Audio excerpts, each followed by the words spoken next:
دوستوں کیا آپ نے کبھی سوچا ہے کہ پاکستان میں پنکھوں کے پر 3 اور دیگر ممالک میں 4 کیوں ہوتے ہیں؟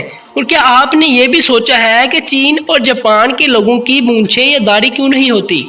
تو جانیے اس شارٹ سی ویڈیو میں مکمل دلچسپ معلومات۔ السلام علیکم دوستوں، میں ہوں علی حسن اور آپ دیکھ رہے ہیں علی وائس ٹی وی۔ ویڈیو شروع کرنے سے پہلے ہماری ہمیشہ کی طرح آپ سے چھوٹی سی ریکویسٹ ہے کہ ہمارے چینل علی وائس ٹی وی کو لازمی سے سبسکرائب اور ویڈیو کو لائک کر دیں۔ تو چلتے ہیں ویڈیو کی جانب۔ دوستوں موسم گرما کا آغاز ہو چکا ہے اور اب یقیناً آپ کے گھروں کے پنکھے بھی چل پڑے ہوں گے۔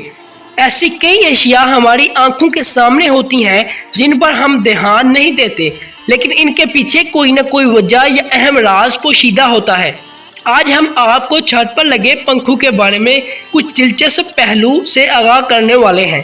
کیا کبھی آپ نے سوچا ہے کہ پاکستان میں پنکھوں کے پر 3 اور دیگر ممالک میں 4 کیوں ہوتے ہیں؟ دراصل یورپی ممالک اور امریکہ وغیرہ میں 4 پر والے پنکھے اے سی کے کمرے ٹھنڈا کرنے کی صلاحیت میں اضافہ کے لیے استعمال ہوتے ہیں۔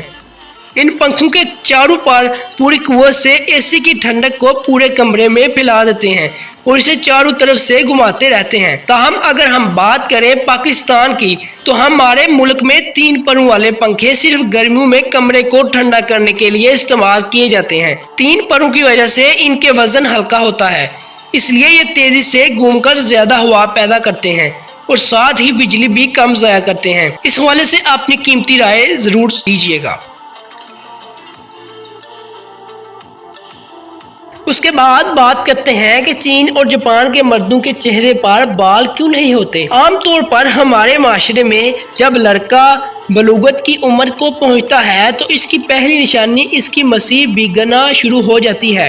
ہونٹوں سے اوپر اور تھوڑی اور گالوں پر بالوں کی افزائش بڑھ جاتی ہے، جو کہ اس کے لڑکپن کے خاتمے اور جوانی کی آمد کا اعلان ہوتا ہے۔ جبکہ اس کے برخلاف اگر چین یا جاپان سے تعلق رکھنے والوں مردوں کو دیکھا جائے تو ان کے چہرے جس طرح بچپن میں بغیر بالوں کی صاف ہوتے ہیں، جوانی کے بعد بھی ان کے چہرے پر مونچھیں، داڑھی یا بال تقریباً نہ ہونے کے برابر ہوتے ہیں۔ چین اور جاپان کے مردوں کی داڑھی نہ ہونے کی وجوہات اکثر مردوں کی صاف جلد کم دیکھ کر کچھ افراد کو یہ محسوس ہوتا ہے جیسے کہ چین یا جاپان کے مردوں کی داڑھی ہی نہیں نکلتی، جبکہ حقیقت یہ ہے کہ ان کے معاشرے میں داڑھی رکھنے کا رواج نہ ہونے کے برابر ہے۔ اس وجہ سے مردوں کی اکثریت کلین شیو رہنے کو ترجیح دیتے ہیں۔ تاہم یہاں ایک اہم پہلو بھی قابل غور ہے کہ چین اور جاپان کے مردوں کے چہروں پر بالوں کی افزائش ہمارے ملک کے مردوں کی نسبت کم ہوتی ہے۔ وراثتی خصوصیات: انسان کی ظاہری خصوصیات کا بنیادی سبب ان کا ڈی این اے ہوتا ہے۔ وہ عام طور پر انہی خصوصیات کا حامل ہوتا ہے جو کہ اس کے والدین جانب سے اس میں منتقل ہوتے ہیں۔ چین اور جاپان کے مردوں میں جینیاتی طور پر چہرے کے بالوں کی افزائش کم ہوتی ہے۔ دوسرے لفظوں میں ان کے چہرے پر ایسے مسام کم ہوتے ہیں جہاں سے بالوں کی افزائش ہوتی ہے۔ اس وجہ سے اگر ان کو دیکھا جائے تو ان میں زیادہ تر مردوں کی تھوڑی پر ہی بال اگلتے نظر آتے ہیں اور ان کی گالوں پر بالوں کی نمو نہ ہونے کی برابر ہوتی ہے۔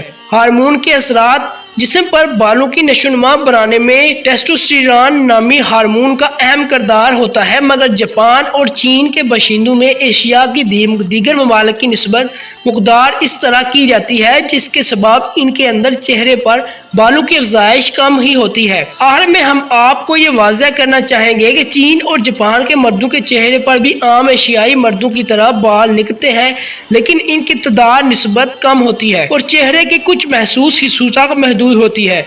یہی سبب ہے کہ سمارٹ نظر آنے کے لیے زیادہ تر مرد حضرات کلین شیو ہو جاتے ہیں، تاہم اگر وہ داڑھی رکھنا چاہیں تو ان کی تھوڑی پر داڑھی نظر آ سکتی ہے۔ تو یہی تک تھی آج کی مختصر سی ویڈیو۔ ہمیں کمنٹ سیکشن میں اپنی رائے کا اظہار لازمی کر کے بتائیں۔ تو ملتے ہیں ایک اور اچھی نیکسٹ اور انٹرسٹنگ ویڈیو میں، تب تک کے لیے اپنا اور اپنے رشتہ داروں کا خیال رکھیں اور ہمیں دعاؤں میں یاد رکھیں۔